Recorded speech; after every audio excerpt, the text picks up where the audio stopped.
Hi friends, how are you. कैसे हैं आप सभी।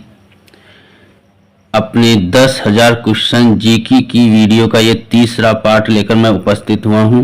इससे पहले मैं 2 पार्ट अपलोड कर चुका हूँ और ये मेरी series serial wise chapter wise चल रही है और इस सीरीज में मैं आपको 10,000 क्वेश्चन कंप्लीट कराऊंगा जीके की। इससे बाहर आपके एग्जाम में कोई क्वेश्चन नहीं आएगा जीके का। चलिए बिना देरी किए हुए क्वेश्चन नंबर 68 पर चलते हैं। उपनिषद काल के राजा अश्वपति शासक थे, तो इसमें बताना है कि वो कहाँ के राजा थे।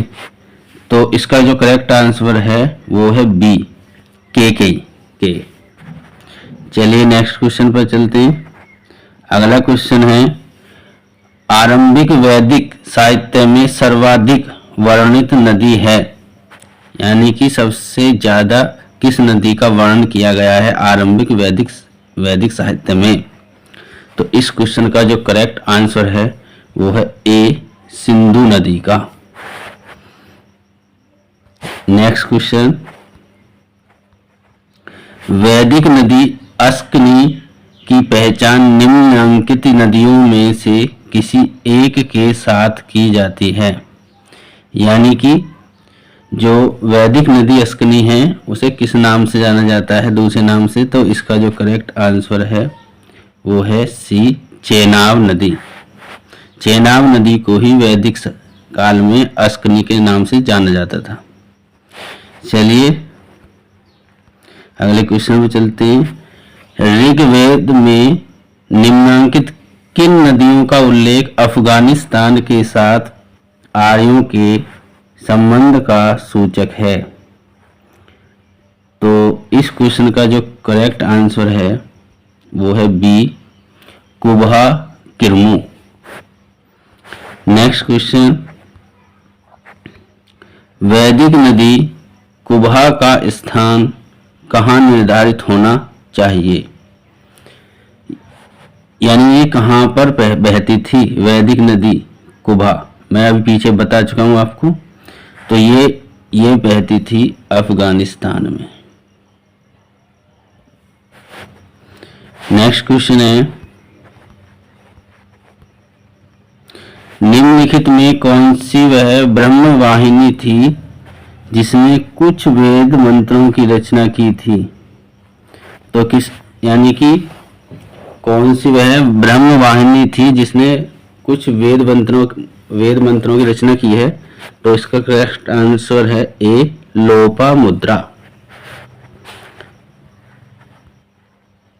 अगला क्वेश्चन है, ऋग्वैदिक काल में निष्क शब्द का प्रयोग एक आभूषण के लिए होता था, किंतु परवर्ती काल में उसका प्रयोग किस अर्थ में हुआ है। यानी ये बताया गया है कि जो ऋग्वैदिक काल में शुरू में तो निष्क शब्द का प्रयोग आभूषण के लिए होता था, मगर बाद में उसके बाद किसके लिए प्रयोग किया जाता था निष्क शब्द का। तो इसका जो करेक्ट आंसर है वो है डी, यानी कि सिक्का के लिए। चलिए नेक्स्ट क्वेश्चन पर चलते हैं। वैदिक काल में निष्क किस अंग का आभूषण था, यानी कि जो वैदिक काल में निष्क जो था एक आभूषण था, और कौन से अंग पर या कौन से भाग पर इसका प्रयोग किया जाता था। तो इसका जो करेक्ट आंसर है वो है बी, यानी गला, यानी गले में पहना जाता था ये आभूषण निष्क। अगला क्वेश्चन, प्राचीन भारत में निशाका से जाने जाते थे, यानी निशाका किसे कहा जाता था। तो निशाका एक स्वर्ण आभूषण होता था। चलिए नेक्स्ट क्वेश्चन पे चलते हैं। निम्नलिखित अभिलेखों में से कौन सा ईरान से भारत में आर्यों के आने की सूचना देता। किससे पता चला कि जो आर्य थे वो भारत में ईरान से आए थे। तो पहले हम ऑप्शन देखते हैं। पहला ऑप्शन तो मानसेहरा है और बाकी ये नीचे दिए हुए हैं, शहबाजगढ़ी, बोगजकोई, जूनागढ़। तो इसका करेक्ट आंसर है बोगज कोई। चलिए नेक्स्ट क्वेश्चन चलते हैं। जिस ग्रंथ में पुरुष वेद का उल्लेख हुआ है वह कौन सा वेद है? यह कौन सा ग्रंथ है जिसमें पुरुष वेद का उल्लेख हुआ है? तो इसका जो करेक्ट आंसर है वो है सी, यानी कि शतपथ ब्राह्मण में पुरुष वेद का उल्लेख हुआ है।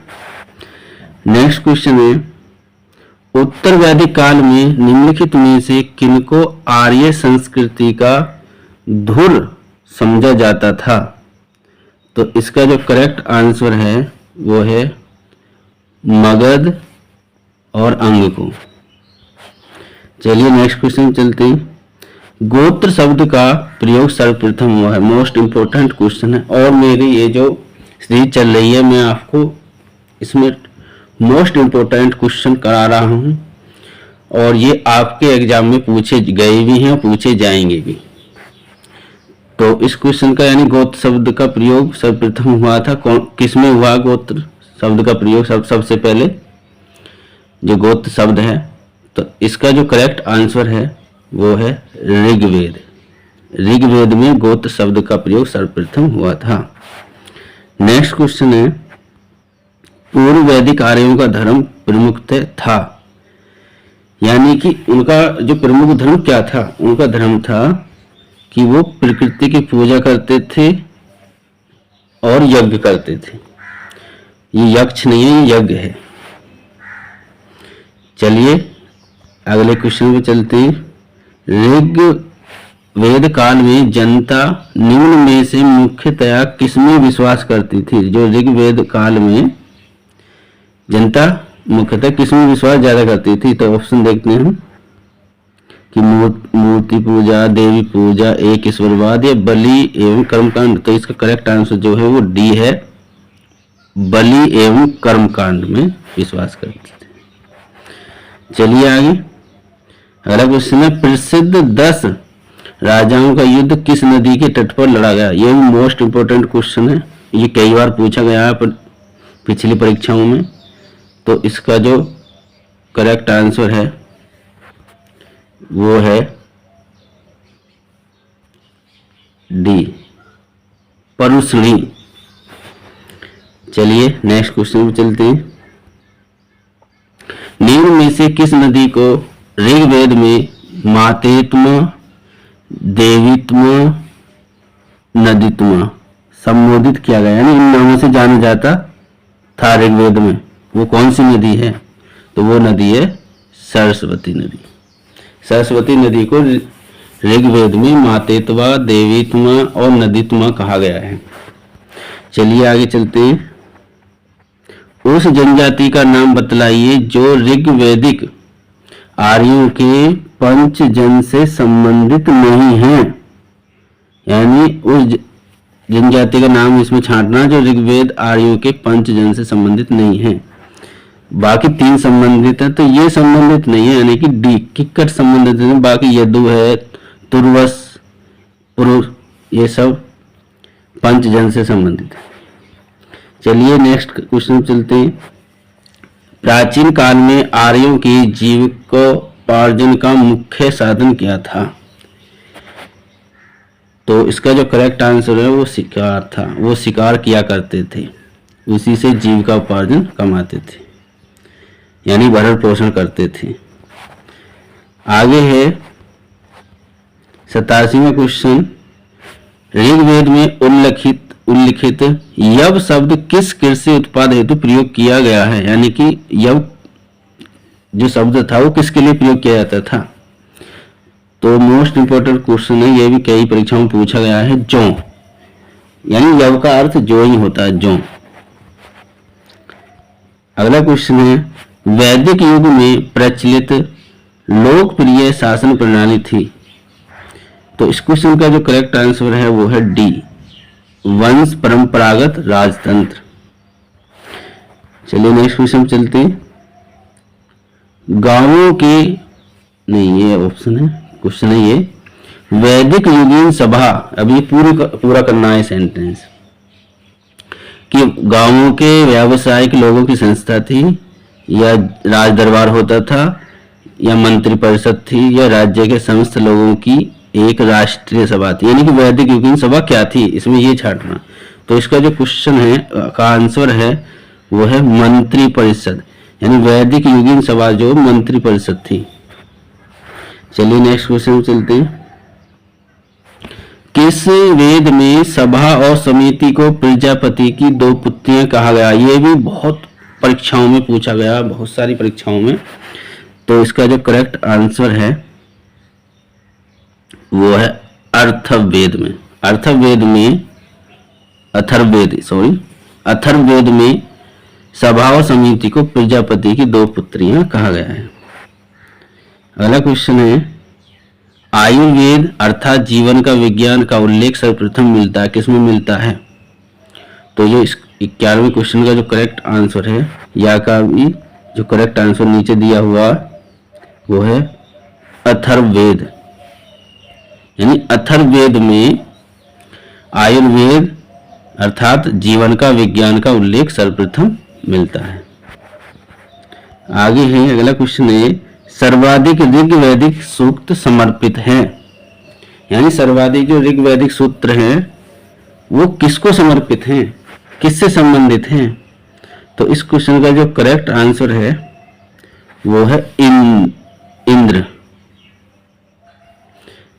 इंद्र से संबंधित। चलिए अगले क्वेश्चन चलते हैं। ऋग्वेद में सर्वाधिक संख्या में मंत्र संबंधित, और मंत्र किससे संबंधित सबसे ज्यादा?